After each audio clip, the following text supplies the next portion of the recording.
katiyakan ng kaligtasan. Sinasabi po sa ating banal na salita ng ating Panginoon, ito po ay isinulat ni Apostol John, ang the beloved John. Sa anak ng Diyos ay may buhay na walang hanggan. Sino po ang anak ng Diyos? Hallelujah! Taas po natin ang ating dalawang kamay. Glorify your name, Jesus. Hallelujah! We bless you. Kaya po, ganyan po kailangan po maging katiyakan ang ating kaligtasan sa ating Panginoon Jesucristo. Huwag po tayong magpapabanjing-banjing. Huwag po tayong magpapatugping-tugping. Kaya napakapalad po natin dahil yung pong araw ng linggo na tayo po ay nandito. Nagsasama-sama po tayo. Ninanamnam po natin ang presensya ng ating Panginoon. Yan po ang pinaka-the best na biyaya na bigay ng ating Panginoon sa araw ng linggo. Pagod na po tayo mula Lunes hanggang Sabado. Ano ang nais ng Panginoon? Bakit ka tayo nilikha? Nilikha niya tayo upang magpuri at upang umawit at upang mag-aral ng kanyang banal na salita. Dahil ang kanyang banal na salita ay walang iba kundi siya. In John chapter 1 verse 1, di po ba? Kasi mula pa lang, kasama na niya ang salita. Amen. Kung wala ang salita ng Diyos, walang halaga ang ating buhay. Amen. Ang tao pag nagugutom, ang hinahanap ang pagkain. Ang tiyan, nagugutom tayo. Pag ang kaluluwa ang nagugutom, ang hinahanap ang salita ng ating Panginoon Jesucristo. Hallelujah. Alam niyo po, ang kasapatan ng ating buhay, walang iba na kundi ang ating Panginoon Jesucristo.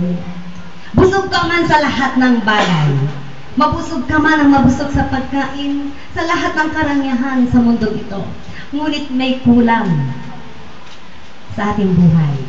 Pero sa mga anak ng Diyos, we have satisfaction. Amen. The satisfaction of our lives is no other than Jesus Christ. Hallelujah! Thank you, Father! Papuri sa'yo, Amang Jesus. Minsan nasasabi po natin, ang buhay na walang hanggan. Ano ba ito yung buhay na walang hanggan? Itatanong natin.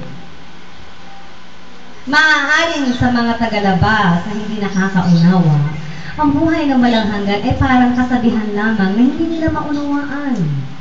Dahil ang Espiritu ng Diyos ay wala pa sa kanila. But if you receive, I'm sorry, I was not, alam nyo, I was so blessed sa sign ng ating butihing pastor na binigay sa kanya revelation. Kaya ngayon po, nag-iingat po ako. Baka mamaya ko makapagganyan po ako. Kasi po, ang mga ikikwento ko na rin po bilang isang karanasan ng abang lingkod po ng Panginoon sa bansang Tokyo po. Mahihilig po ang mga Japanese na mag-post po ng yung pong peace. Wala po kasing kapahayagan sa kanila dahil hindi po nila nauunawaan. Lack of knowledge and wisdom po. Pero pag pag-aralan po natin ito, kaya medyo careful po ako ngayon. Baka mamaya po makapagpuro po ako ganyan. Naku si Pastora Miriam wala pa sa kanya yung kapahayagan. Matagal ko na pong alam yan, ngunit dahil na rin po, matagal ka na rin po naka-stay doon for 17 years po. Sa biyaya at habag po ng Panginoon, ako po ay ginagamit sa mga churches, inviting to preach the Word of God. At marami rin po mga pastor na dumadalo doon galing Pilipinas, iba't ibang lugar po. At sa biyaya po ng Panginoon ay, ngayon po ay naglilingkod kami ng ating mga anak. May dalawa po kong anak sa Japanese Church, full gospel po. Napakabuti po ng Panginoon. At ang salita po ng Panginoon, yan po ay, where the Spirit of the Lord, there is one body, there is unity. Pag-iitahin po yan, iisa po tayong bahagi ng ating Panginoong Jesucristo. Lahat po tayo magkakapatid. At ang ulo ay walang iba kundi ang ating Panginoong Jesucristo. The head, ang ulo ng Iglesia ay walang iba kundi ang ating Panginoong Jesucristo. Salamat po sa Panginoon. Thank you po. Ngayon po dumako po tayo sa buhay na walang hanggan. Paano po natin makakamit ang buhay na walang hanggan? Mga mahal kong kapatid, kay Kristo. Una sa lahat, kailangan alamin po natin kung ano po yung ating kalalagayan at katatayuan. Kung sino po tayo sa Panginoon. At kung ano po yung pagiging born-again Christian po natin. Ang pagiging born-again Christian po natin ay kailangan makita po sa ating mga buhay. Kailangan wag nga absent every Sunday.